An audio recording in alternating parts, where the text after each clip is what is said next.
Qu'est-ce qui se cache vraiment derrière le pouvoir de séduction? On va plonger aujourd'hui dans 3 archétypes absolument fascinants tirés de l'art de la séduction de Robert Greene. Et attention, on est bien au-delà de simples techniques de drague, ce sont de véritables clés pour comprendre les mécanismes psychologiques qui régissent l'attraction. C'est parti! Freud, ici, nous met sur la piste. Notre fascination pour le charme viendrait en fait d'un désir inconscient de retrouver cet âge d'or de l'enfance. C'est cette nostalgie d'un monde perçu comme plus pur qui peut devenir un levier de séduction vraiment, vraiment puissant. Et c'est là que ça devient fascinant. Imaginez un peu, pouvoir conserver certains traits de l'enfance, ceux qu'on a tous tendance à perdre en grandissant. Si on sait s'en servir, il se transforme en outil de séduction d'une efficacité redoutable. Et ça nous amène tout droit à notre premier archétype, le naturel. Cette personne incarne justement cette connexion à un monde perdu, plus simple, plus innocent. C'est une séduction qui a l'air, complètement naturelle, sans aucun effort.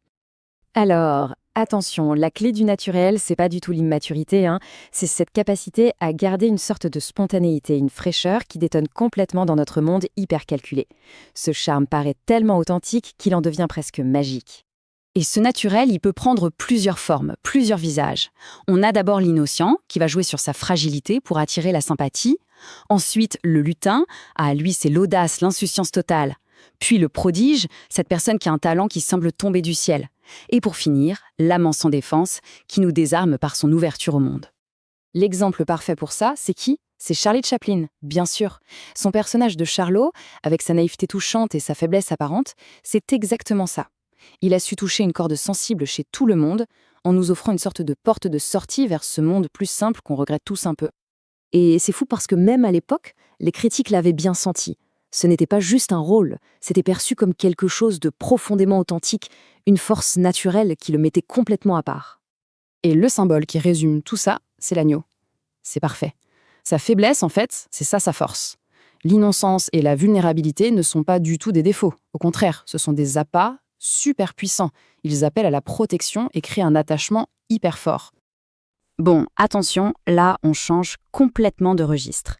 Oubliez l'innocence, la douceur. Maintenant, on va parler de frustration. Voici notre deuxième archétype, la coquette. La coquette, c'est le maître absolu du un pas en avant, 2 pas en arrière. Le fameux soufflet, le chaud et le froid. Et ce petit jeu, cette alternance constante entre l'espoir et la déception, ça crée une tension, mais une tension insupportable, qui peut rendre l'autre complètement accro.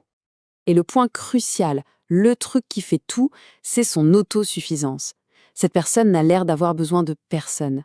Et c'est justement ça qui la rend si désirable. Le désir de conquérir cet esprit indépendant devient une obsession. Et on se retrouve piégé dans une sorte de quête sans fin. Alors là, on a un cas d'école, Napoléon et Joséphine. Imaginez, l'homme qui a conquis presque toute l'Europe. Eh bien, il était totalement impuissant, à la merci des jeux de Joséphine. C'est son absence, son inconstance qui le rendait dingue. Écoutez ça, ce sont les propres mots de Napoléon. Ça montre bien l'état émotionnel extrême dans lequel il était. On n'est plus dans l'amour là, c'est carrément une dépendance. Une quête désespérée pour obtenir une validation qui en fait n'arrive jamais vraiment. Le symbole de la coquette? L'ombre. C'est tellement parlant. Plus on la poursuit, plus elle s'éloigne. Elle est toujours là, mais on ne peut jamais vraiment l'attraper. Et c'est ça, ce côté insaisissable, qui nourrit le désir à l'infini.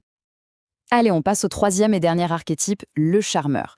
Alors lui, il joue sur un terrain complètement différent. C'est pas du tout une séduction physique, c'est social. Et son arme secrète, c'est de mettre toute la lumière sur l'autre. Voilà, c'est une séduction qui va bien au-delà du physique. La méthode est 100% psychologique. Le charmeur, il va viser directement notre besoin le plus fondamental, celui de se sentir valorisé, de se sentir parfaitement compris. Alors, comment il fait? C'est simple, il fait de sa cible le centre de l'univers. Il écoute, il valide, il s'adapte à la moindre humeur. Et à la fin, il crée une espèce de bulle de confort tellement agréable que l'autre personne ne peut plus s'en passer. La méthode du charmeur, elle repose sur 5 grandes règles. Numéro 1, faire de l'autre le centre de l'attention. 2, être une source de plaisir, pas de problème. 3, s'adapter, devenir un caméléon émotionnel. 4, toujours garder son calme, même dans la tempête. Et enfin, 5, et c'est peut-être le plus important, se rendre utile, indispensable. Et le maître en la matière, c'est Benjamin Disraeli, avec la reine Victoria. Son coup de génie, il n'a pas essayé de lui montrer à quel point lui était intelligent. Non, il lui a fait sentir à quel point elle l'était. Il a juste flatté son intelligence et il a transformé cette reine super austère en sa plus grande alliée. Le symbole du charmeur, c'est le miroir. C'est une image tellement forte. Le charmeur, il ne fait que refléter à l'autre ce qu'il veut voir de lui-même. C'est super confortable, c'est presque hypnotique. Parce que soyons honnêtes, qui n'aime pas se regarder dans un miroir qui nous renvoie une belle image? Bon, au final, qu'est-ce qu'on retient de tout ça? Que ces 3 archétypes, le naturel, la coquette, le charmeur, ce sont bien plus que des techniques de séduction. Ce sont de vraies clés de lecture de la nature humaine. Pour résumer, c'est assez simple en fait. Chaque archétype va appuyer sur un bouton différent, un besoin humain fondamental. Le naturel, il joue sur notre nostalgie de l'enfance. La coquette, elle excite notre instinct de chasseur, notre amour du défi. Et le charmeur, il vient combler notre besoin infini d'être validé, d'avoir une bonne estime de soi. Donc on voit bien que ces stratégies, elles vont bien au-delà de la romance. Elles nous parlent de nos failles, la vanité, l'insécurité, le désir, la nostalgie, le défi, le besoin d'être reconnu. Ce sont des moteurs incroyablement puissants chez l'être humain. Alors la vraie question à se poser, c'est, parmi toutes ces clés, laquelle est celle qui ouvre le plus de portes ?